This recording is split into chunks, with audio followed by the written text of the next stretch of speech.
Tere! Siin Brüsseli päevik Yana Toomiga ja vaatamata sellele, et siin Strasbourgis on toimunud palju huvitavaid asju, nädala märksõnaks on kaubandussõda. Sest Trump on alustanud kaubandussõda üldiselt kõigi vastu. Vabastamispäeval ehk siis 2. aprillil Ameerika president kehtestas peaaegu kõigile maailma riikidele imporditollid 10% ulatuses ja kuskil 60 maailma riigile, alates suurimatest nagu Hiina ja India, kuni Aafrika Lesotho kuningriigini, kus elab 2 miljonit inimest, ja Prantsusmaa saartele Saint-Pierre-et-Miquelon, kus elab 6000 inimest, lisatollid kuni 50%. Euroopat premeeris Trump 20% tollimaksuga, mis on muidugi päris palju. Need 10% jõustuvad neljapäevast, kui ma seda salvestan. Kõik üle selle on alates 9. aprillist. Tõsi, siin on erandeid. Trump ei ole kehtestanud tollimaksu Venemaale, Valgevenele, Põhja-Koreale ja Kuubale. Need on kõik, tuletan meelde, nimetatud Ameerika Ühendriikidele ebasõbralikud riigid. Aga need mingil põhjusel nimekirjas ei ole.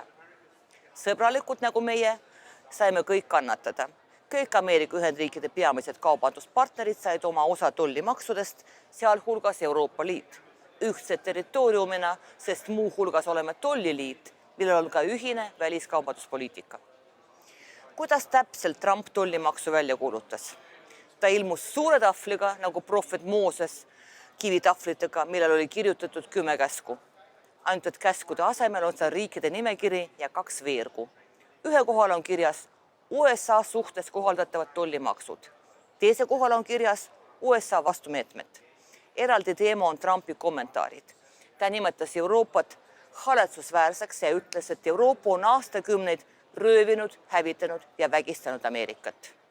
Miks ta ometi seda tegi? Majandusteadlased üle maailma pööritavad silmi. Üldiselt ei saa keegi aru, mida täpselt Ameerika president teeb. Kõik ütlevad ühte ja sama. Kaubandussõjas võitjaid ei ole. Kõik kaotavad. Mis asi on kaubandustollid? See on põhimõtteliselt maks, mida määratakse kaupadele ja teenustele, mida teised riigid USA-le müüvad. See tähendab impordilt. Ja seda maksab ettevõte, kes kaupu impordib. Maks läheb riigieelarvesse. Kuid sellega ei ole lugu veel lõppenud. On selge, et kui kaupu impordib firma maksab nende eest rohkem, siis ka ta müüb neid kallimalt. Ja ta müüb need kallimalt mitte kellegile muule, vaid samadele tavalistele ameeriklastele. Seega on kaubandustasu sisuliselt maks, mille maksavad kinni ameeriklased. Ütleme näiteks, et Aafrika Lesotho kuningriik müüb Ameerika Ühendriikidele teemanteid. Kui tollimaks kehtestatakse, peavad rikkad ameeriklased, kes need teemante ostavad, maksma lisaraha. Kui Trump oleks kuulutanud kaubandussõja ainult Lesotho kuningriigile, siis USA miljonärid läheksid üle teiste riikide teemantitele ja see olekski kõik, kui Trump on kuulutanud kaubandussõja kogu maailmale. Teisisõnu, ameeriklastel pääsu pole, maksavad igal juhul. See ongi põhjuks, mis taolisi meetmeid võtab USA tarvitusele umbes iga 100 aasta pärast.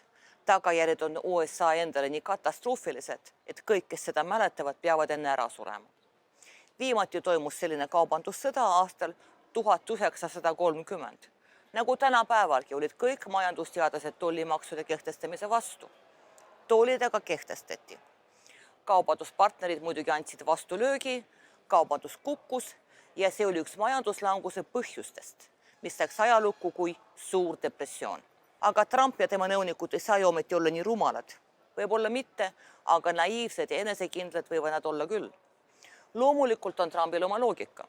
Ta tahab, et ameeriklased, kes seisavad silmitsi kõrgemate impordihindadega, hakkaksid ostma kodumaist toodangut.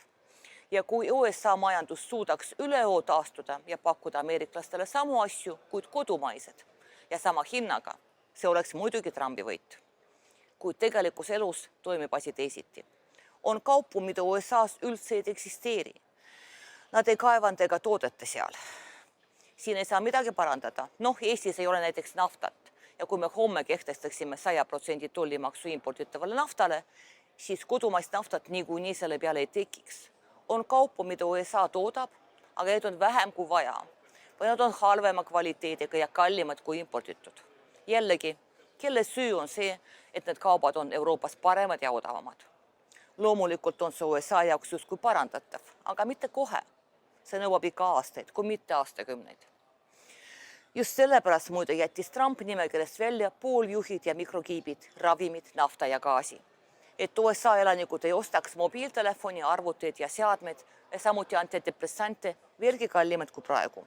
Sest antidepressante läheb neil varsti väga vaja suurtest kogustes. Trump on mures, et Ameerika ostab välismaalt palju rohkem, kui ta välismaale müüb.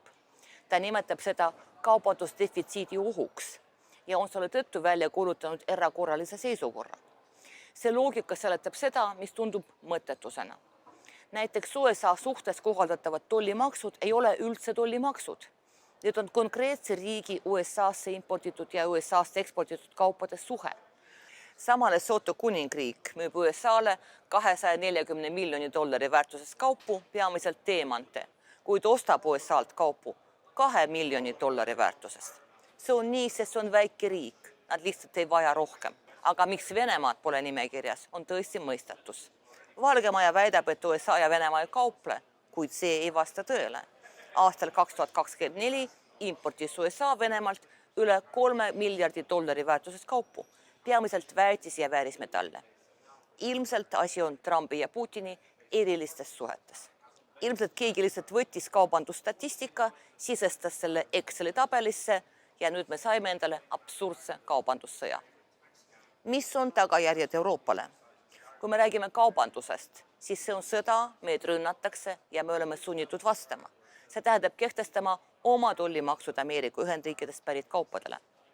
Paljud teised riigid teevad muidugi sama, eelkõige Hiina, kes on juba teatanud, et ta võitleb nii-öelda viimase veretilgani. Võimalikud on ka muud võimalused. Kas kiired läbirääkimised, vaherahu nii-öelda või vastastikune tollimaksude kaotamine. Või pikaajaline kaubandussõda, kaubavahetuse langus, hinnatõus nii USA-s kui ka Euroopa Liidus kuni uue laiaulatusliku kriisini.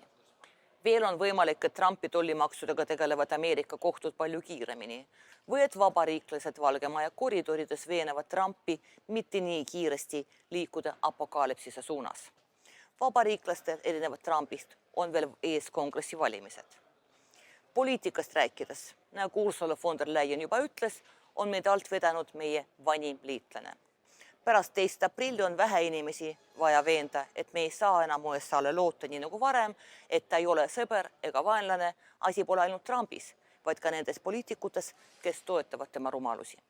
Loodame, et asjad lahenevad varsti. Igal juhul jääb Eesti kõrvale seisma ja vaatama suurriikide lahingut ja paraku leppima tagajärgedega.